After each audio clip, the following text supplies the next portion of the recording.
Tim Kelly, I'm with DHEC. Tonight we're holding a public meeting here in Andrews, so folks can come and learn more about the proposed mine, Quarry, or RDA, and also so they can get their questions answered and give us the beginning of their feedback on what we've got going here in the community. We're at the beginning of the process of generating public comments, so folks will have a lot of time and a lot of different opportunities to weigh in on what's going on. So tonight we've got it set up so that we've got probably 30 staff from DHEC here tonight, so folks can talk individually and get their individual questions answered and also give us their feedback. What will happen after this? After this, there will also be a formal public hearing where folks will be able to submit their comments in writing or stand and make their comments in front of the whole meeting.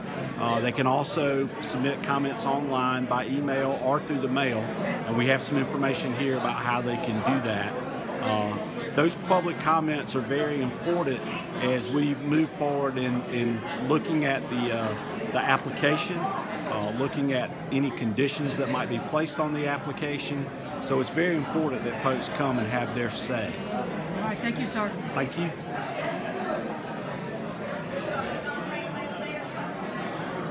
Consideration, I know we're only about 2 to 3 miles from all this activity.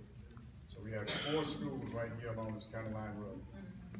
We have, as he just mentioned, a lot of elderly just right across the street here, and in one home with a lot of disabled people. So that is a major concern. So my question is, one of them is that, is this study is expanded to consider those things? And again, the infrastructure, we already have, the roads are bad. We all know that across South County, but it's seriously bad here in our area. So I want to know whether that consideration, whether SCDOT, anybody has done. Yeah, again, that's a very common concern when permitting mines and quarries across the state, and it is SODOT's responsibility to make sure the roads can handle the truck traffic. Another one, that there's a phase 2 of the bypass that's coming through Andrews that's going directly through there. So again, if all that is synchronized, understand that now that would be a great question for the DOT. We're talking about another, large convoy of vehicles and activity going on in that same area. Yeah, I have spoken with the district engineer, and I am aware that there is a proposed project to connect 521 to 41 towards Jamestown, from what I understand. Yeah. And again, that would be a question for him, and I'd be glad to provide that contact person's information to whoever would like to see it. I just think it should be. Well, again, we're going to have to evaluate the information presented to us and make a decision to the best of our ability and per the law and regulations. I have a question. So we've sat here and we've listed a gazillion reasons why the mine should not come to Andrews, why we don't want to hear. What are the benefits? Well, how would it benefit us? What's the benefits of y'all approving this for it to be in our area?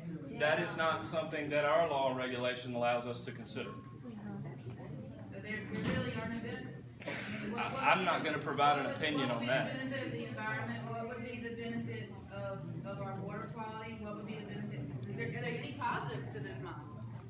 Other than what it's not going to be. That would be an opinion. And well, I mean, we're stating facts that if the water drops below this level, there could be sinkholes, and if they do this runoff, the pitch is going to be this level. I mean, there's no facts that say that, hey, this is a positive. I mean, what's the positive out of it? Right. Well, but we don't get to consider those. Those don't really impact our decision. Our decision is much like other decisions that are made on many things. Ours is we have someone who applied for a permit, we have a law, and we have a regulation that our legislature passed, okay? And so we as DHEC are duty-bound to go by that and see if they've met the technical requirements. And a lot of them are just check-offs. You met this, you're this 200 feet from your property line. Those are pretty straightforward. This particular mine has a real issue and a real concern, and that is off-site impacts. So that is our focus on this particular mine, is to make sure that if it is drafted and issued, that it's protected. So there's many more things that we got to look at to make sure that your well and whatever else is not impacted. And I'll be doggone, I don't see us issuing it unless we feel confident that that's going to happen. and we're using DNR, we're gonna use our staff to make sure. So to hear these things is important for us, okay? As far as the wells, that's one of my big concerns. Do y'all have a study of what's the depth of most people's in our area well or dug? I don't know, except we've When heard. a gentleman dug mine, I moved from Lake City area where I'm used to wells being pretty deep, and he went 55 feet. And most people I talk to tell me that's where their well is. And if they're pumping the water down, I've seen on the permit 65 feet. That mathematically just doesn't. Well, I can suit speak well to that. for us. In their application, they proposed to put a network of monitoring wells around the perimeter of the site. And their proposed compliance point would be the top of the limestone, which on average is 20 to 30 foot below the ground. So that means that the water would only be allowed to draw down to that level at the permit boundary. So if your well further outside of the permit boundary obviously is at 55 foot, then you would still have water in your well.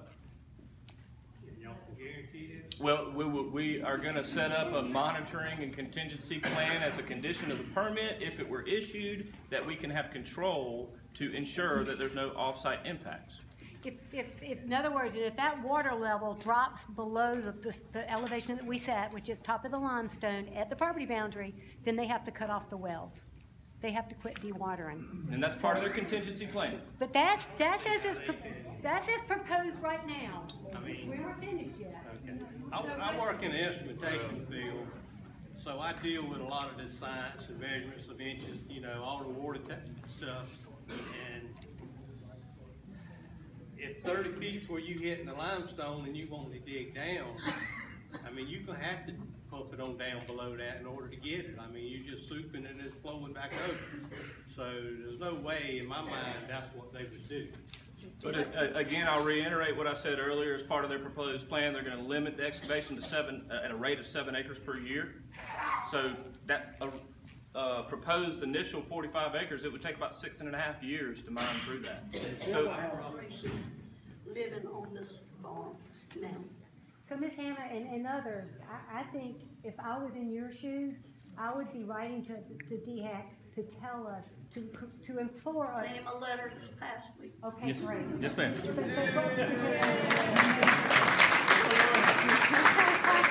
And we thank you for it.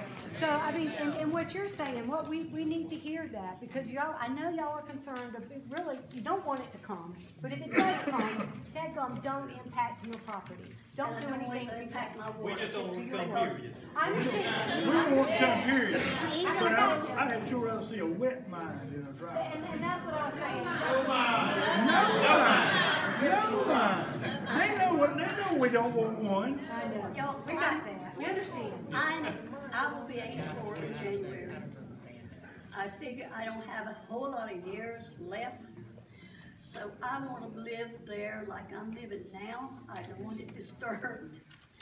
And even though water is coming in our area eventually, but I've been told I don't have to join with it because I live back off the road and it would take a lot of pipe to run it to me, and I'd have to pay for that pipe.